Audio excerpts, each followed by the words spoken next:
Buenos días, mi nombre es Eulalia Alarcón, yo soy adjunta del Servicio de Medicina Bucal en el Hospital Militar Dr. Carlos Arbelo. Les voy a hablar hoy sobre el pénfigo. El pénfigo es una enfermedad que considero es importante tocar porque quiero hacer un llamado a lo que es el trabajo en equipo. ¿Okay? Este es una enfermedad que debería ser atendida por un equipo multidisciplinario, ya que vamos a observar que tiene manifestaciones en diversas áreas del cuerpo y es lo ideal para poderle brindar el mejor tratamiento a nuestro paciente. El pénfigo es una enfermedad autoinmune que se va a caracterizar por formar ampollas y dejar erosiones sumamente dolorosas en el paciente.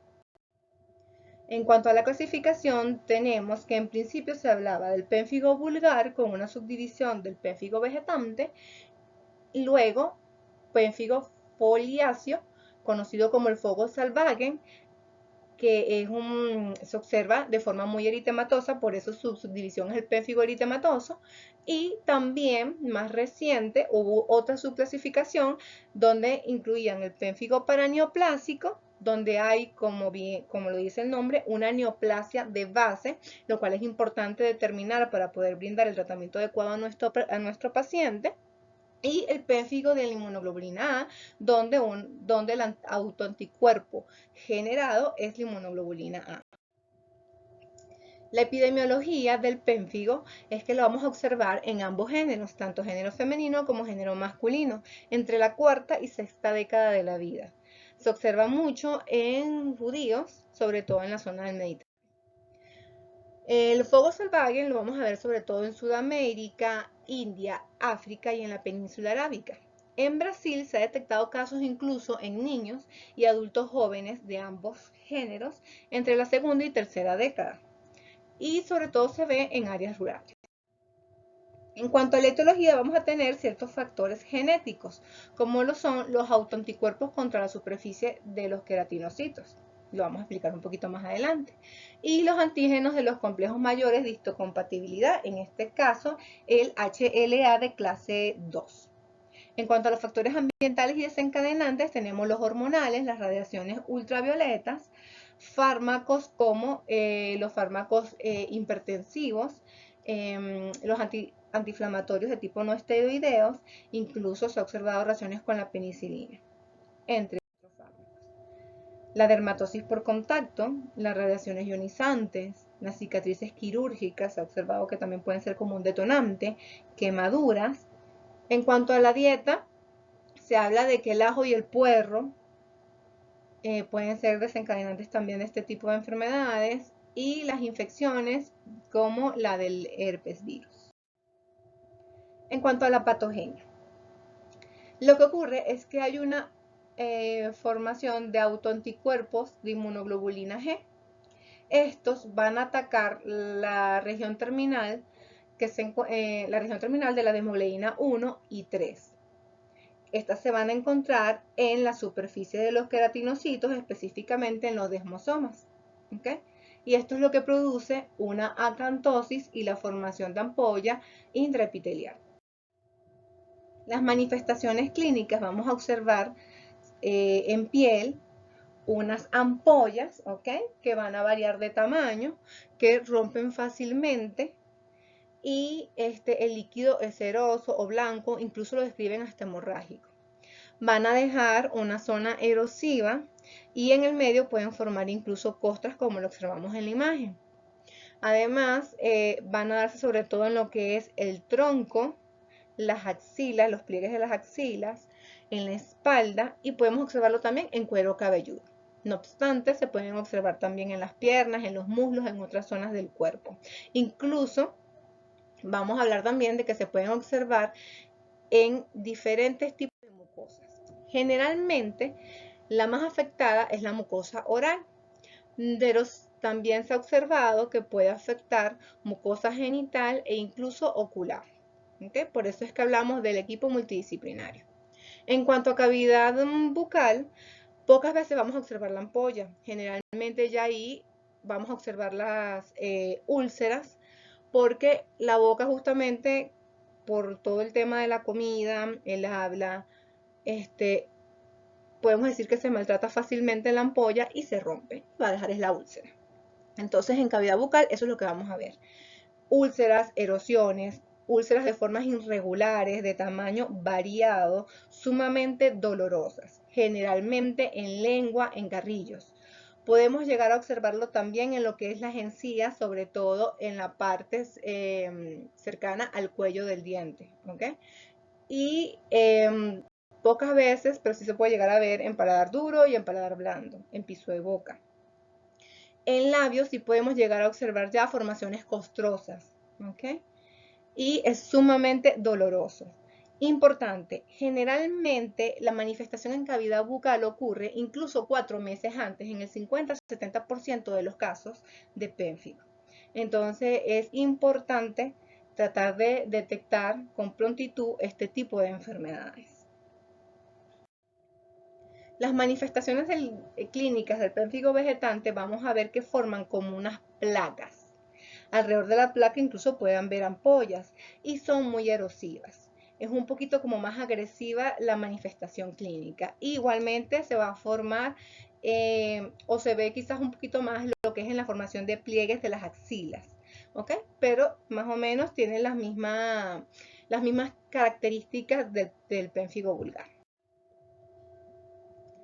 En cuanto a diagnósticos diferenciales hablamos, sobre todo en cavidad bucal, vamos a observar que podemos hacer diagnósticos diferenciales con el eritema multiforme, con el pemfigoide cicatrizal de las mucosas, porque observamos además que ataca lo que es la zona de la encía, y con el líquen eritematoso ampollar, ¿okay? Por lo que le digo que generalmente en boca se observa zonas erosionadas, ulceradas, entonces es muy común.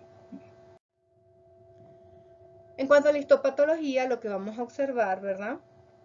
En tinción con hematocilina y iosina es una ampolla intraepitelial y debajo de esta ampolla vamos a observar unas células como en forma de lápida y por encima vamos a observar lo que es el estrato granular, córneo y espinoso, ¿ok? Y entonces vamos a ver además acantólisis, ¿ok? Y podemos llegar a ver el infiltrado inflamatorio, ¿ok?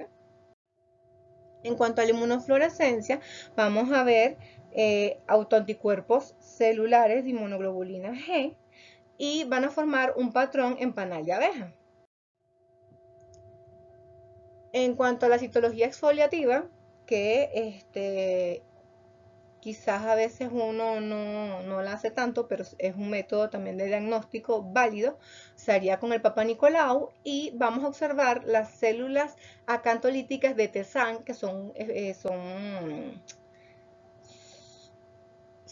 células redondas con bordes aserrados y núcleos grandes e hipercrómicos, ¿ok? Y son típicas verlas en el pénfigo. En cuanto al manejo del pénfigo vulgar, bueno, hay varias fases, ¿ok? Principalmente hay que inducir la remisión, ¿ok? Es decir, hay que controlar la enfermedad y luego de eso es que vamos a buscar la consolidación.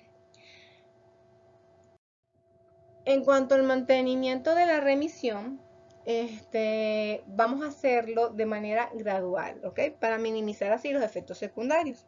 Generalmente vamos a tratar de dejar al paciente con prednisona de 10 miligramos al día o incluso menos. Y podemos utilizar fármacos coayudantes que se pueden combinar con corticosteroides justamente para poder mantener al paciente. En cuanto al retiro del tratamiento, se sugiere que la reducción del 50% cada 2 semanas, ¿ok? Vamos a empezar generalmente a reducir la dosis diaria entre 5 a 10 miligramos de prednisona, ¿ok? Cada 2 semanas hasta llegar a 20 miligramos. Una vez que llegamos entonces a esto, vamos de 2 a 5 miligramos cada 2 o 4 semanas hasta llegar a 10 y luego reducirlo lentamente hasta llegar a incrementos de 1 miligramo. De todas maneras, todo esto depende de cómo veamos a nuestro paciente, ¿ok? Pero principalmente vamos a primero empezar con el tratamiento, ¿ok? Una vez que veamos que el paciente ha disminuido el 70% de las lesiones y ya no genera lesiones nuevas, es que vamos a empezar con el retiro del tratamiento, ¿ok? Generalmente el tratamiento como ya lo adelanté cuando hablé de la prednisona, es con corticosteroides orales. Generalmente es la prednisona de 0.5 miligramos sobre kilogramos al día. También se habla de terapia pulsátil con metilprednisona de 1 gramo diario o dexametasona de 300 miligramos durante 5 días en infusión de 2 o 3 horas luego de la administración oral, disminuyendo así la dosis de esteroides. ¿Okay? En cuanto al manejo de la terapéutica, también es importante que sepamos que podemos hacer uso de la inmunofluorescencia indirecta y del método ELISA. Generalmente estos dos exámenes se utilizan más que todo para ver la evolución del paciente. ¿Okay? La inmunofluorescencia indirecta va a ver lo que son los anticuerpos circulantes de inmunoglobulina G y la ELISA va a determinar también los antígenos que van dirigidos a estos anticuerpos. Pero más que todo se utilizan para ver qué tanto ha respondido el paciente con respecto a la terapéutica iniciada y porque hay quienes lo utilizan también como un método de pronóstico para saber si puede el paciente recaer o no más rápidamente en la enfermedad nuevamente. Entonces, bueno, es importante tenerlo en cuenta. El pronóstico va a depender del tipo de pénfigo, ¿okay? Del tratamiento y evidentemente que el paciente pueda cumplir con el tratamiento, de sus condiciones sistémicas. Es importante monitorear al paciente, realizarle su perfil hepático, su perfil renal, estar pendiente de cómo se ve el paciente en general, porque hay ciertos efectos adversos de los corticosteroides, como el síndrome de Cushing, ¿okay? Que es importante detectar y tratar en su momento, ¿ok? Para eso hay ahorradores de esteroides que podemos utilizar, como la zatropina, la dapsona, ¿ok? Que nos van a ayudar justamente al tema de poder disminuir quizás el corticosteroide, pero poder tratar a nuestro paciente de la mejor manera para que no vaya a haber ninguna repercusión negativa en él, ¿ok? Generalmente se habla mucho o está muy de boga el tema de dejar el uso de los corticosteroides en este paciente en algún momento después de que han tenido su fase de mantenimiento y digamos de remisión. Lo que yo he indagado, lo que yo he leído y mi experiencia es que es realmente complicado poder dejar de darle